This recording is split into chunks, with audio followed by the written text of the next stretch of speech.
evening guys, magluluto tayo ng kakaibang sopas or macaroni soup sa English. So ito guys, may mainit na akong kaldero dyan. Lagyan na natin ng kunting oil. Panggisa sa sibuyas bawang. So yan. Ilagay ko muna yung, meron akong luya guys ha, pero optional yan. Kasi ang dami naming luya, so kailangan ko siyang gamitin. So guys, lagyan ko ng luya at saka sibuyas. Pag ayaw nyo ng luya, huwag nyo ilagay guys. Pero sabihin ko sa inyo guys, yung luya, pagtanggal lang sa talaga yan sa lahat ng pagkain. So, yan. Kunwari Chinese naman tayo kay Chinese. Ang Chinese, laging may luya. Halos lahat ng pagkain may luya.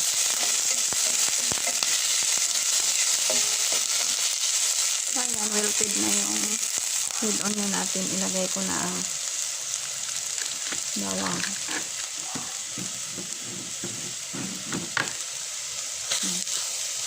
Ilagay ko na ang bawang guys. The reason kaya sinulit ko yung bawang kasi minsan di ko maagapan yan, nagsusunog agad at nagiging brown ang sabaw na niluluto mo. Sabi nila mapait daw. Siguro nga. Tapos isunod na natin guys yung karne. Ayan. Ay binili na baka. Pero yung sa sopas guys, ang sa sopas is either baka, manok, or baboy ang ihalo mo. Depende yun sa gusto mo.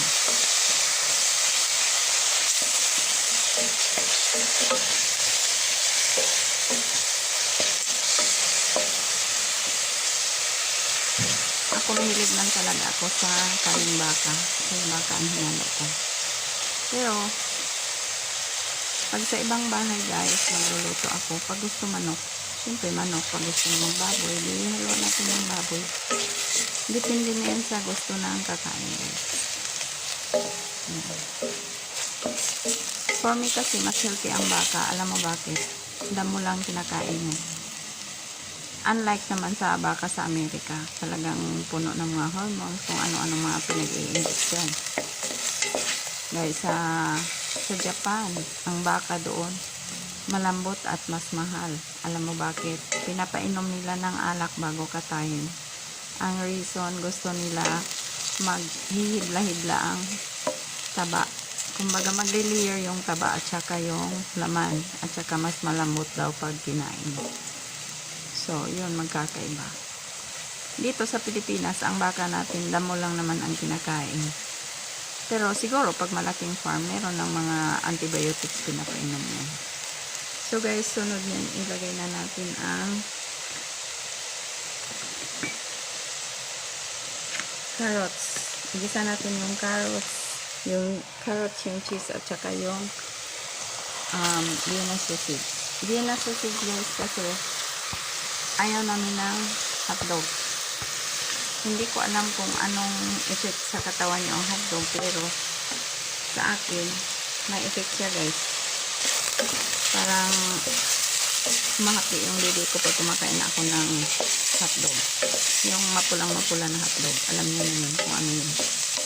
Hindi ko nasabihin ang brand kasi baka magagalit sila. Pero depende rin siguro sa tao yun. Pero dati may amo ko rin na ayaw rin niya na may hotdog ang sopa. So, lagyan na natin ng konting tubig yan guys.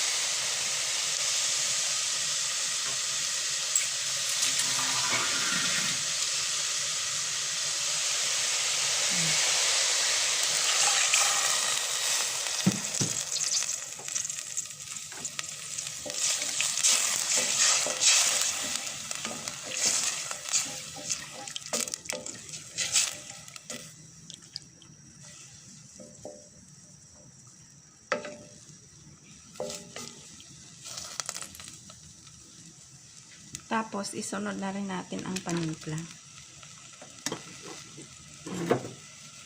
Para pagkalagay sa noodles, ano na siya, may lasa na. Ma-absorb ng macaroni yan. Lasa. Lagyan na natin ang paminta. Yung nilagay ko guys, magic sarap yun ha. So, nasa sa inyo kung Knorr cubes ba o magic or chicken powder. Depende yan sa available nyo na panimpla at sa nakagisnan nyo. Sa amin, nakagisnan ko yung Knorr cubes pero ngayon lumipat muna sa magic kasi mas tipid sa magic kasi kunti lang lagay mo, okay na. Pero pag tinula guys, nilalagyan ko talaga ng Knorr cubes na chicken. So, takpan muna natin to sandali guys para maluto yung karne.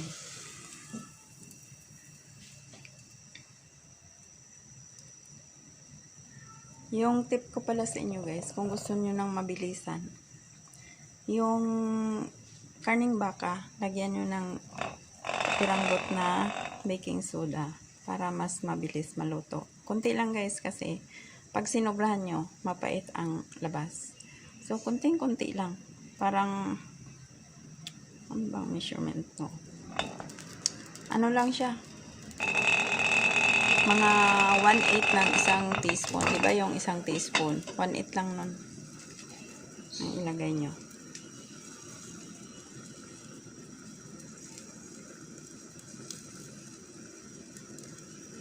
So, isunod na natin dyan yung macaroni guys. Kasi giniling na baka lang naman yan.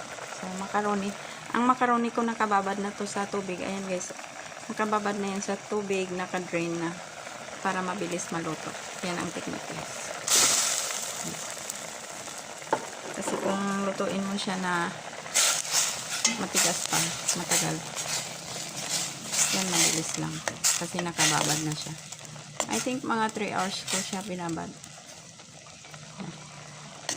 Pwede mo yun siya, halimbawa lutuin mo siya sa umaga, pang breakfast.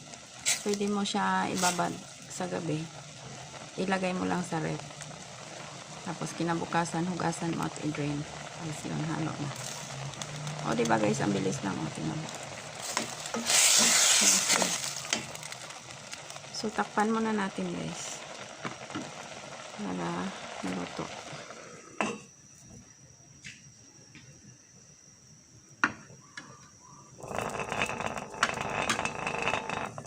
Maingay talaga yung takip na yan kasi walang butas.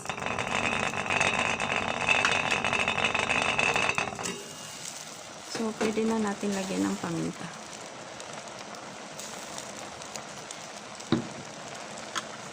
Yung iba, naglalagay ng pamintang dahon, guys.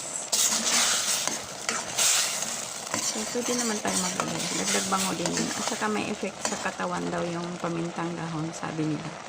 Sabi ng mga Bombay, ang pamintang dahon daw ay nagbabalance ng ating sugar sa katawan kasi di ba mapait yan. Masarap na siya guys.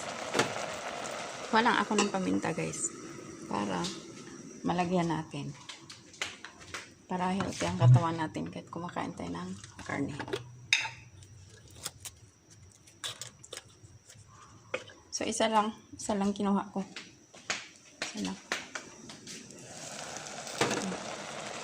Mabango talaga pag imported na ano guys, paminta dahon. Iba yung pamintang dahon natin dito eh. Manipis sa kanila, makapal ang dahon.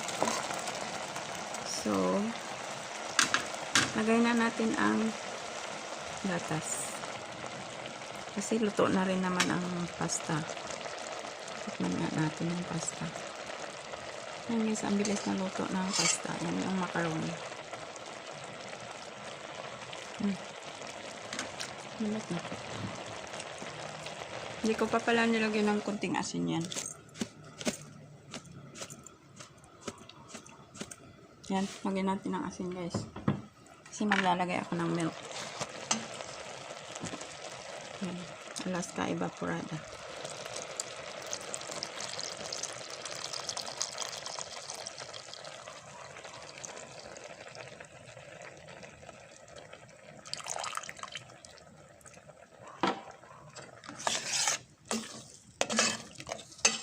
Kuluin lang natin guys.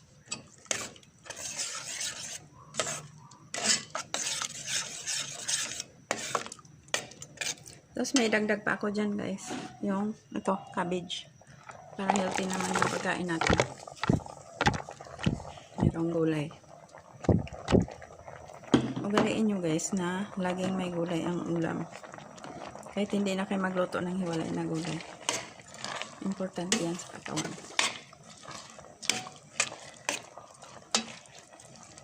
Hindi mo na kailangang mag ano-ano pa ng mga added vitamins. Well, importante rin naman yung uminom ka ng complete vitamins. Pero mas maganda rin kung meron kang gulay. So, kung hindi ka makainom sa araw na yan, at least may added nutrients pa doon sa katawan mo. So, tikman ko ulit guys. Hindi naman kailangan lusawin yung gulay na yan. Kasi, mamaya pa uwi yung mga bata para kumain. Sarap. So, idagdag ko pa yung isa pang gatas guys. Ito kasi guys, nabuksan ko, konti lang ang binawas ko. So, ito, pag nabuksan mo, mga 3 days na ang buhay niyan sa rep. So, idagdag na lang natin. Kasi sayang.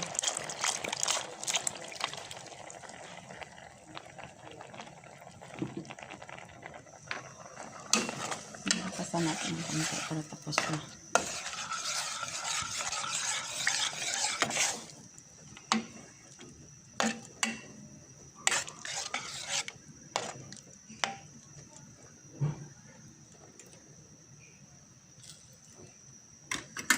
So, takpan ko lang ng bahagya guys. Hindi talaga full. Pag nagluto kayo ng may gatas, huwag nyong i-full ang cover. Pag kumulo yan, magwatak-watak yung pots niyan. Ang tawag dyan sa Bicol, magkato. Ibig sabihin, nagbubuo yung puti, tapos naghiwalay naman yung oil. So, ayaw natin ng ganun. So, ayan, kumulo na guys.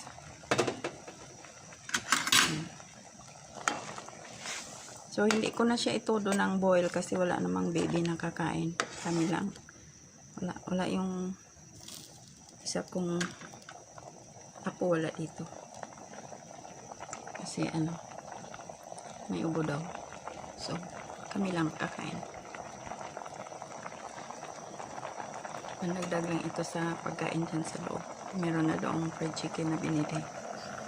So, patayin ko na guys kasi tama na rin naman ang timpla. So ayan, luto na ang ating macaroni soup. Ayan guys, luto na. Thank you so much guys for watching.